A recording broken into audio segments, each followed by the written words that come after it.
નમસ્કાર મિત્રો, મારી ચેનલમાં તમારું સ્વાગત છે। મિત્રો, સતત ભારે વરસાદના કારણે જમ્મુ કાશ્મીરમાં પરિસ્થિતિ વધુ ખરાબ થઈ ગઈ છે। કટરા ખાતે માતા વૈષ્ણોદેવી યાત્રા રૂટ પર બુધવારે થયેલા મોટા ભૂસ્ખલનમાં 31 લોકોના મોત થયા છે અને 30 લોકો ઘાયલ થયા છે। ત્રિકુટા ટેકરી પર મંદિર તરફ જવાના માર્ગનો મોટો ભાગ કાટમાળમાં ફેરવાઈ ગયો છે। બચાવ કામગીરી ચાલુ છે અને કાટમાળ નીચે વધુ લોકો ફસાયેલા હોવાની આશંકા છે। સતત વરસાદના કારણે જમ્મુ અને કાશ્મીરમાં પૂર અને ભૂસ્ખલન થયું છે। જમ્મુમાં પુલ તૂટી પડ્યો છે, જેના કારણે વીજળીના તાર અને મોબાઈલ ટાવરને ભારે નુકસાન થયું છે।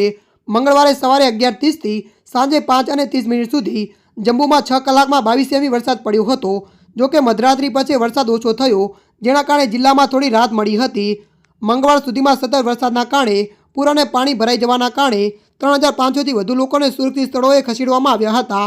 જિલ્લા વહીવટીતંત્ર, પોલીસ, એનડીઆરએફ, ભારતીય સેના અને સ્થાનિક સ્વયંસેવકોની સંયુક્ત ટીમો દ્વારા રાહત કામગીરી હાથ ધરવામાં આવી રહી છે।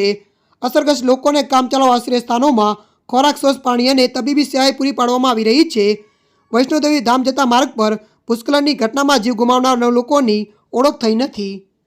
ત્યારે મિત્રો, હાલ માટે આટલું। મળીશું નવી અપડેટ સાથે। જો તમને અમારો વિડીયો પસંદ આવે, લાઇક, શેર અને સબસ્ક્રાઈબ કરી નાખજો। ધન્યવાદ।